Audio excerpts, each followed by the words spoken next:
Okay, this time nagba-blanch ako ng chicken. Pinablanch ko yung chicken na isasahog ko sa ating watercress. At iba-blanch na rin natin yung ating vegetable.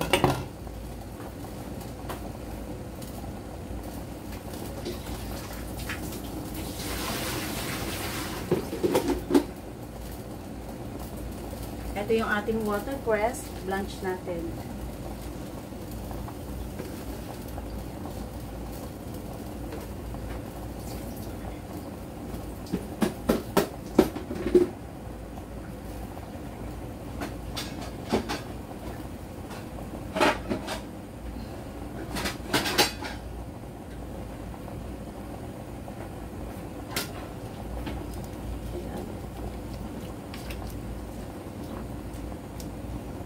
Binablanch ko yung chicken para mawala yung langsa. Nilagyan lang natin ng konting salt yung water. And then blanch lang natin pa. And then ito naman, blanch lang din natin.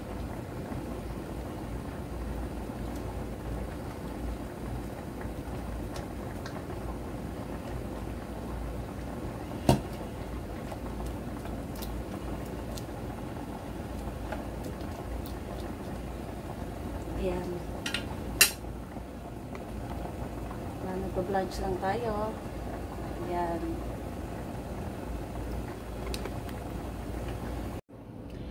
Hello po. Naghanda na tayo. Nahiwa ko na yung ating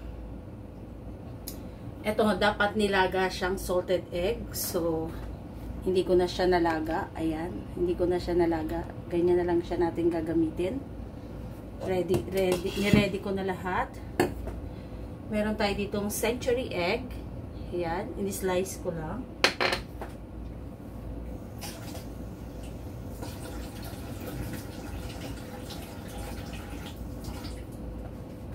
Meron tayo ditong wolfberry.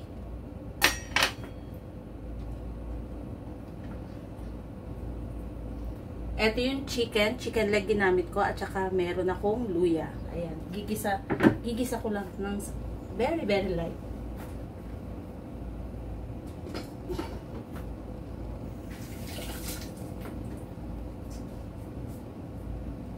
Para naluluto na yung ating soup. Okay? Ayan yung ating sauce pan. Lagyan natin ng konting oil.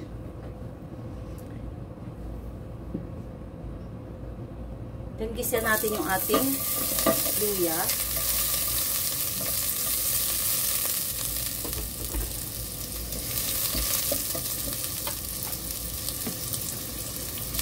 Pagkagisa na ating luya, sunod natin yung ating chicken.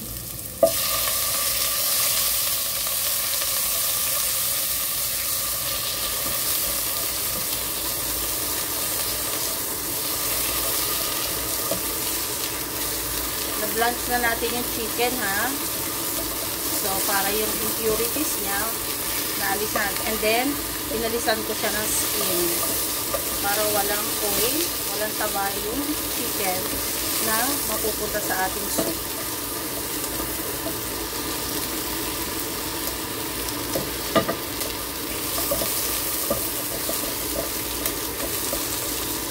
After nyan,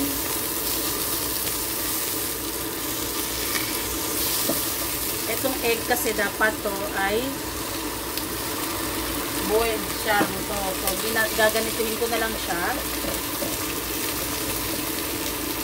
Sunod natin yung ating salted egg.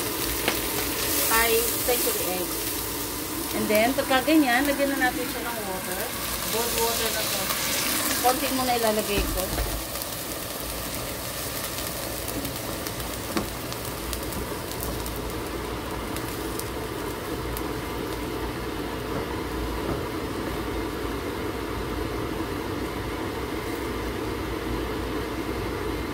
Napaka-simple ng recipe na ito. Napakadaling lutuin. Lagyan natin ng konting salt.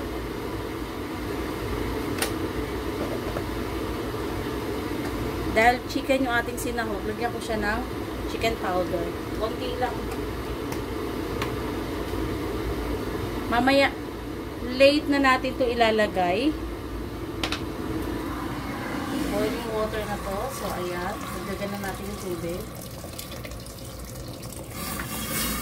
Hindi siya kailangan sobrang daming water. Ayan.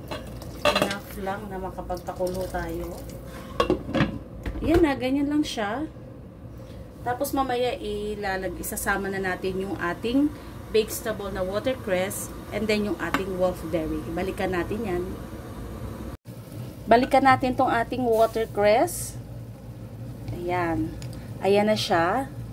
So, tikman natin ito. Kung okay yung soup.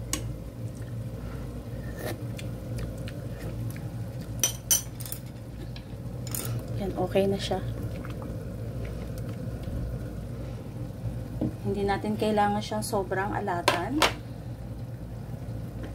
Mag-add na lang ako ng konting chicken powder.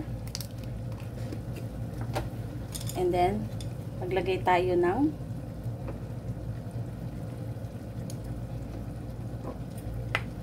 ating watercress. Ganyan siya isi-serve. Okay, ayan. Ayan po. Ganyan siya. Ayan. Okay? Ready to serve na.